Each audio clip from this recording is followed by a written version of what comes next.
How's it going, guys? Heron Auto Repair and Fabrication here. Today we're going to be replacing a 2021 GMC Canyon 3.6 liter water outlet housing and AC compressor.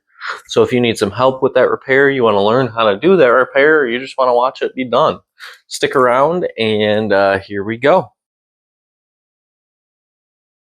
Alright, so this is the V6 VVT. First, we're going to take off the engine cover that also serves as an airbox air cleaner. It has 3 bolts that go to it, 1 in the front and 2 in the back, 1 on the right, 1 on the left. It also has 3 separate clamps you're going to have to take off, 1 for the airbox, 1 for the throttle body, and another for a vacuum line. 2 are going to be on the left side, 1 is going to be on the back right.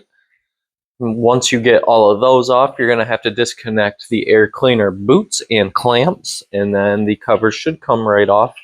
Takes a little bit of work, but you can do it. Next, we're going to take out the auxiliary fuel pump and the fuse box. These come out just to give you a little bit of extra room because there's no access in here. Look at all the stuff that you got.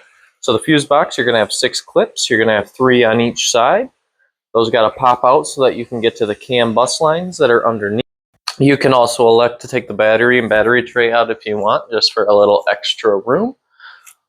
So next we're going to move on to taking the CAN bus lines out so you can get this fuse block out of the way. Those are going to be them 3 silver 10mm bolts that you see on the top.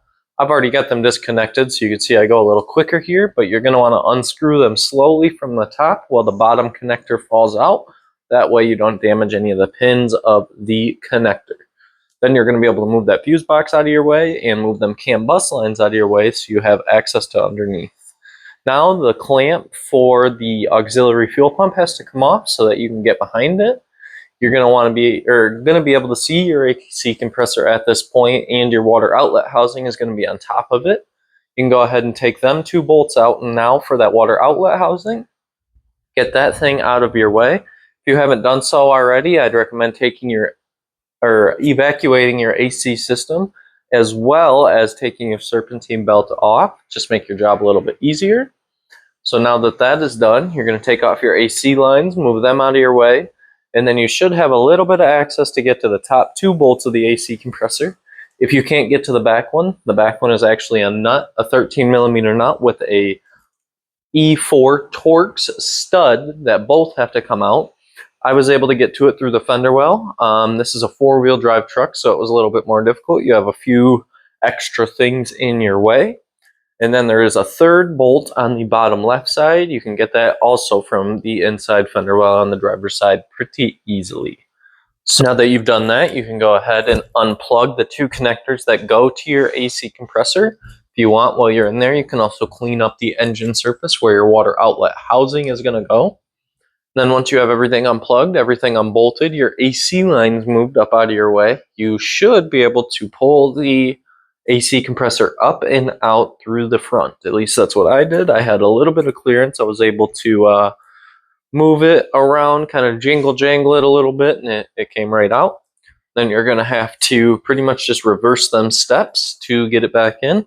Something I want to highlight is make sure that the engine surface where your water outlet housing goes and your water outlet housing itself is very, very clean. That way when it goes back together, there's no potential leaks and you don't have to worry about any coolant leaks and getting all this back apart.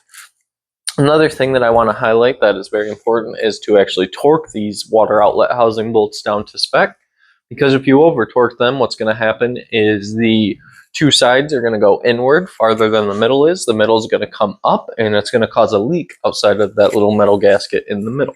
So make sure you're torquing them to spec, make sure you're doing that correctly, and make sure you don't forget this little metal gasket like I did and have to take it all back apart.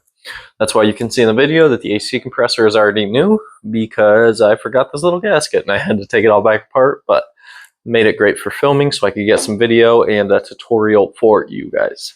So thank you guys so much for watching. If you have any questions, please drop them in the comments, and make sure you're looking at the spec for refilling the AC.